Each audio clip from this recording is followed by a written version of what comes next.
shown that everywhere in the world that we've worked and dated the mineralisation, it's always late. So the map data reflect the geometry at the time of mineralisation. So if we're going to explore in a terrain, then map data are the most important data we've got. So we need high quality maps. So if we're going to explore in Egypt, the higher the quality maps we've got, the better. If we don't have high quality maps, we're already got a problem. So we need good maps and we need good geophysics, particularly airborne aeromagnetic data, because we can make maps out of the aeromagnetic data if we can't see the rocks on the ground. I'll emphasise this several times because it's very, very important. In Australia, for example, the South Australian government wanted to attract, they've got Olympic Dam, this is a massive deposit. They wanted to attract exploration in, so they flew almost the whole state aeromagnetic data so that companies have high quality data to decide on where to go. We need then, second point, we need to identify important factors. So we can do this empirically, we recognise patterns, or we can base it on concepts. But really, we base our concepts on the patterns we see. We recognise a pattern, we make a concept, we test it out by going back again. So the two things are more or less the same. We need to quantify those, so we identify them, then we decide which are the most important of these, and then we want to integrate them into a prospectivity map. We want to overlap all the data and see what comes out of it. So the first thing is we realise that we can use map data as a reference in general. Then we want to identify these important factors. We've already done this to a degree, so I'll run through this quickly. So we're going to do something like a petroleum analysis. We're going to look at a source, and we don't know the source, but there are signals, we can get signals of the source. We need some sort of transport, and we need a trap, some sort of trap up here. And those are the three components that the oil industry use, often independent. So one group will work on a source, one group will work on a transport of the oil, another group will work on a trap for the oil, and then they'll put those three things together. And nowadays they'll only drill a hole where the three things coincide, are all positive. And they've got their success rate as an industry up to something like 50%. I've shown this before. So our model, the important things are crustal scale shear zones and particular rock units and particular types of stratigraphy along there. We can see this, so I've picked the two. This is the second best Archean greenstone belt in the world. This is the best one. Again, we've got these very, very large structures in the terrain. And on these structures, we can do something about the spacing of the deposits. We don't really know where the gold comes from. I doubt whether there's a very enriched source. So if all our fluid is moving along a shear zone from depth,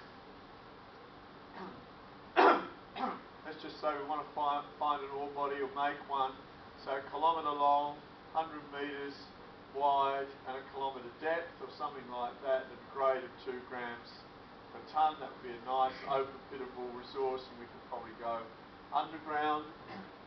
If we work out that we've got a 2 parts per billion gold here, and we've got 2 parts per million up there, we need at least 1,000 times more volume to get the gold than we've got the volume of the ore. And then we might say, let's just assume it's not going to be efficient. We know when we go along these shear zones, there's bits of gold here, little bits here, bits everywhere. It isn't all in the gold deposit.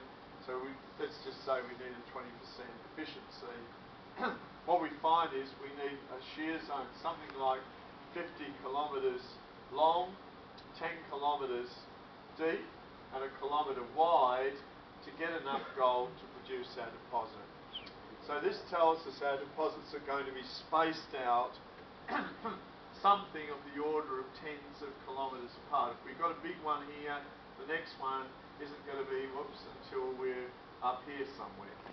And when we look around the world, the average spacing of these deposits, big ones, big deposits, so say 3 million ounce deposits, is something like 35 kilometres apart. So it's very interesting actually that if you look at a typical mine and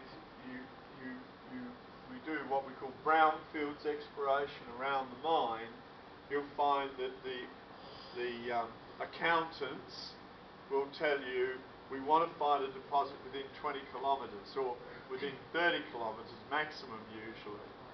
Right, so that's we're going to find another deposit. So by being an accountant and not understanding the geology, just looking at the economics of trucking ore to a mill, your chance of finding another big deposit are zero, pretty much. They're very, very low because the deposit will be spaced outside of the diameter they draw for their mill. So it's very interesting. So that Granny Smith deposit I've shown you a couple of times, and I'll show this one here in the granite. Again, the accounts put about a 20 kilometre ring around it, said we want to find a deposit with inside it.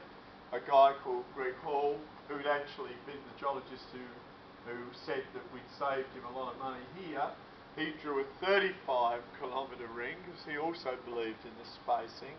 They didn't find anything of any significance in the 20 kilometre ring, and they found a bigger deposit exactly on the 35 kilometre ring.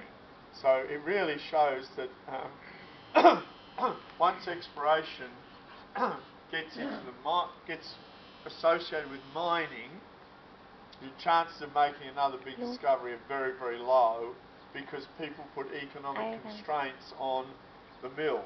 They think of the mill, they want to find something within trucking distance, but it almost never works because of these sorts of factors.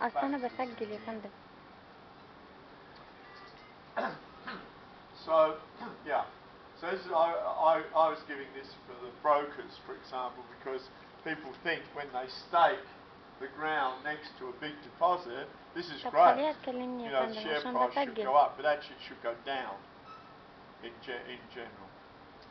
Depends how mature the mine is, but when the mine's first found, you don't know how big it is, so being right next to it is probably good. But once it's been found, being right next to it is probably the worst place you could possibly be. Then we want to be where we've got these corridors of faults, and one of the things you notice, if you've got two faults that have got the same motion, so these are both dextral faults in this case. Inside, you see this block wants to move this way, this block wants to move that way. You actually rotate these blocks to break them up and cause fluid to move along the margins in here. So that's I think why these faults are very important. تقوليش ثانية انتي روحي And then بصي we مش need هينفع يقعدوا اكلمك عيب. complex situations while هتلاقي البطاقة بتاعتي very في ملف confident in here البرسونال. with the incompetent rocks موبينيل. around the margin.